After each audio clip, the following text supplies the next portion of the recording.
This is Earl Nightangle. The purpose of this recording is to tell you about and try to condense one of the most amazing books ever written. Think and Grow Rich by Napoleon Hill. By controlling your mind, you can control your destiny here on earth. But this is our foundation. Let's talk about Napoleon Hill's famous 13 proven steps to riches as found in his book Think and Grow Rich. Remembering, of course, that riches are whatever it is you happen to want. And right here, let me make two important points. The first is that whenever you listen to this record, have a notebook handy and make notes as we go along. The second is that this record was produced for your own personal use, to go with you on your own exciting journey to play. This record for a group will prove to be of only temporary help. Make sure you have your own personal copy to play again and again, particularly at those times when you may feel yourself getting off the track.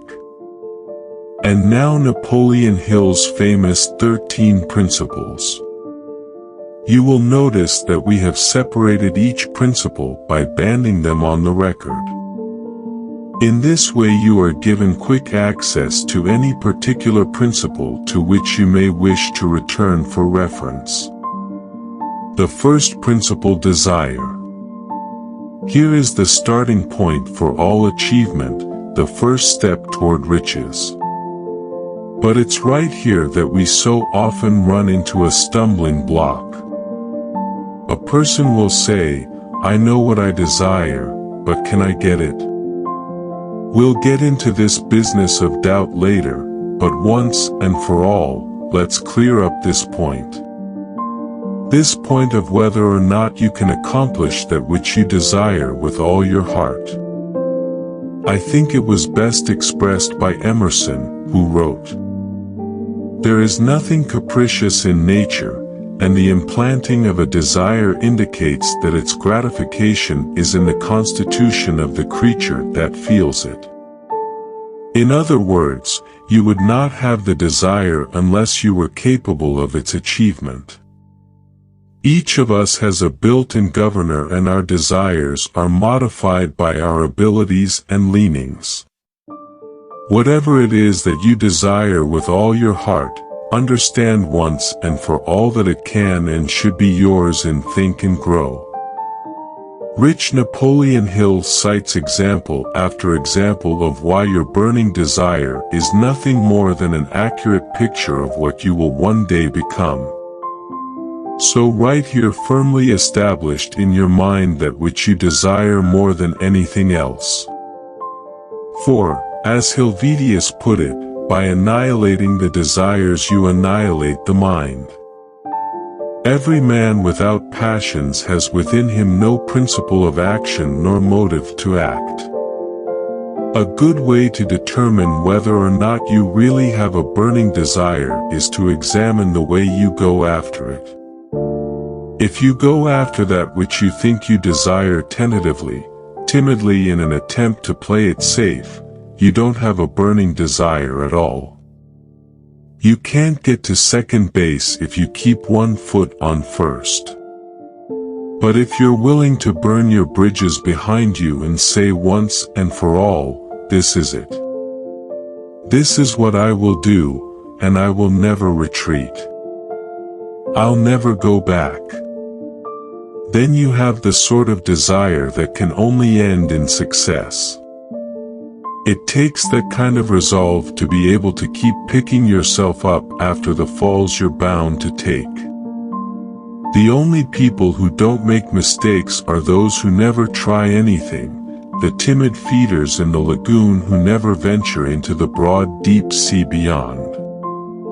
While these principles will work for anything, you may want a more harmonious home life or more successful career.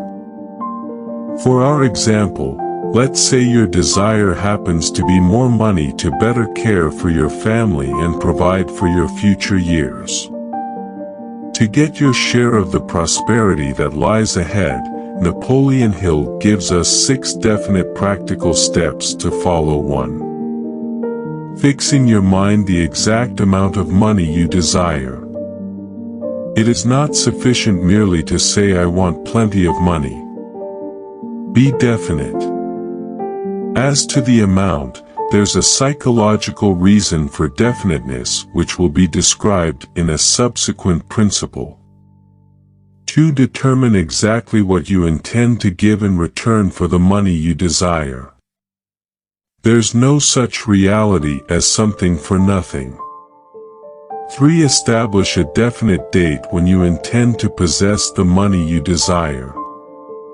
And 4. Create a definite plan for carrying out your desire and begin at once, whether you're ready or not to put this plan into action. 5. Write out a clear, concise statement of the amount of money you intend to acquire. Name the time limit for its acquisition. State what you intend to give in return for the money, and describe clearly the plan through which you intend to accumulate it. 6. Read your written statement aloud twice daily, once just before retiring at night and once after arising in the morning. As you read, see, and feel and believe yourself already in possession of the money, or whatever your goal happens to be, it's important that you follow these instructions to the letter. Play this part of the record over until you have it down to your satisfaction, for this is by far the most important of the 13 principles, and this chapter of the book ends with these words. Through some strange and powerful principle of mental chemistry which he has never devolved, nature wraps up in the impulse of strong desire that something which recognizes no such word as impossible and accepts no such reality as failure. The second principle is faith.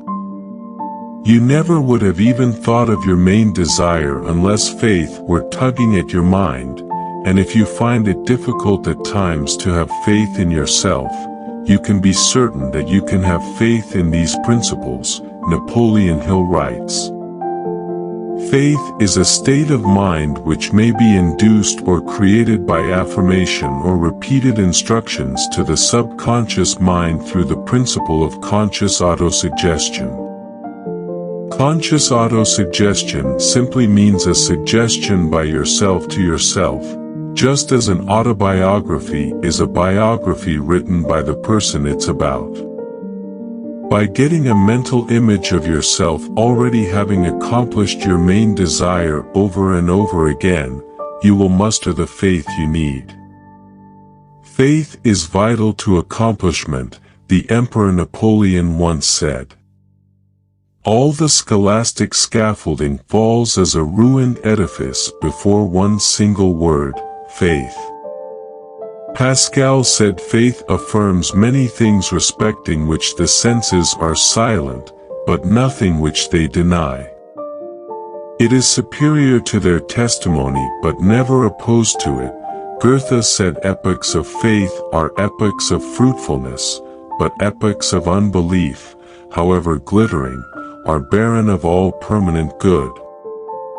And as Schlegel put it in actual life, every great enterprise begins with and takes its first forward step in faith.